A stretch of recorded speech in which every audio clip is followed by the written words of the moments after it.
ये तो सभी मानेंगे कि ऐश्वर्या राय को दिया गया दुनिया की सबसे खूबसूरत महिलाओं में से एक का नाम पूरी तरह से जस्टिफाइड है। हल्की इसी वजह से अभिषेक बच्चन को जरूर कभी कभी अजीब से सवाल का सामना करना पड़ता है, जिसका एक्टर अपने चिर परिचित अंदाज में जवाब देने में पीछे नहीं रहते। अभिषेक बच्चन को न सिर्फ उनकी फैमिली और एक्टिंग के लिए जाना जाता है, बल्कि उनकी पर्सनैलिटी का विटी एंड फनी हिस्सा भी जमकर सुर्खियों में आता है। यह खास तौर पर तब दिखाई देता है जब वो किसी इंटरव्यू का हिस्सा बनने हो या फिर प्रेस मीट में रिपोर्टर ने उनसे सवाल किए हो। उनका ऐसा ही हाजिर जवाब अंदाज तब भी देखने को मिलता था जब वो अपनी पत्नी ऐश्वर्या राय बच्चन के साथ एक नामी हस्ती के शो में पहुंचते थे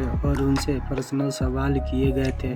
दरअसल शादी के बाद पहली बार अभिषेक ऐश्वर्या राय ओपरा विनफ्रे के शो में पहुंचे थे। अमेरिकन पर्सनैलिटी ऑल हसल ने इस न्यूटी मैरिड कपल से ऐसे सवाल पूछे थे जो बहुत ही ज़्यादा निजी थे, लेकिन हर एक सवाल का स्टार जोड़ी ने ऐसे बेवाह अंदाज में जवाब दिया था कि ओपरा भी उनसे एक्सपीरियंस हुए बगैर नहीं रह सकी थी। तभी फोटो संभाल योगन शाह और ही एक सवाल उन्होंने अभिषेक से करते हुए पूछा था, दुनिया की सबसे खूबसूरत लड़की से शादी कर कैसा लगता है। इस पर एक्टर ने बिना हिचके एकदम तापक से जवाब देते हुए कहा, आंखों को बहुत अच्छा महसूस होता है।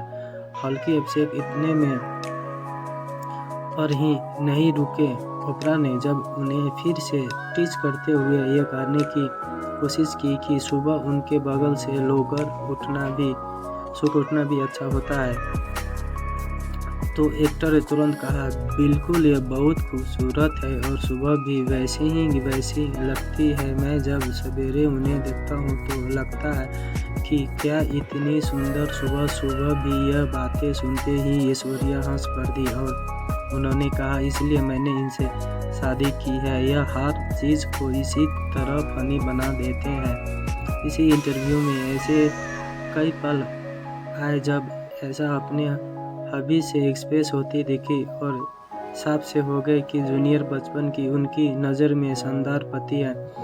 उदाहरण के लिए ओपरा ने जब अभिषेक से पूछा कि क्या उन्होंने ऐसा जितनी खूबसूरत आंखों कही है और देखी है, तो एक्टर ने बिना कुछ बोले मैं सिर हिलाया और पत्नी की ओर से इशारा किया। इस पर हंसते हुए ऐश्वर्या ने कहा, यह समझदार है या ना मैं ही जवाब देंगे। अभिषेक से जुड़ी इन बातों से दूरपंथी जो सीख सकते हैं वो अपने पार्टनर के इमोशन के समझना है। इंटरव्यू के दौरान सवालों का जवाब देते हुए उन्होंने जब मौका मिला तो बिना झिझके उन्होंने ऐसा की तारीफ की। वही जब उन्होंने लगा कि उनका किसी भी तरह का रिएक्शन पत्नी का सहज कर सकता है, तो उन्होंने खामोश रहने के रास्ते को अपनाया। यह दिखाता है कि अभिषेक शादी के शुरुआती सालों में ही अपनी स्टार वाइफ को कितना समझ चुके थे। ओपरा को दिया गया पूरा इंटरव्यू जैसा हुआ था वह चीज़ों को काफ़ी असहज बना सकता था। बल्कि जिस तरह से कपल ने एक दूसरे की बातों की सपोर्ट कर रहा और जहां कोई एक कम करता लगा तो दूसरे ने उसे सहारा दिया, वो वाकई में तारीफ के काबिल है। यह समुद्र पहले उन्होंने ट्रिकी सवालों में भी फंसने से बचाता रहा। कपल जब एक दूसरे के साथ मजबूती से खड़े रहते हैं तो सामने आने वाली चुनौती को भी पार कर की हिम्मत आ जाती है। और यह बात नोट कर ले, जो जोड़ा अपनी एकता को डिगने नहीं देता, उनके चीज़ में कोई तीसरा नहीं होता।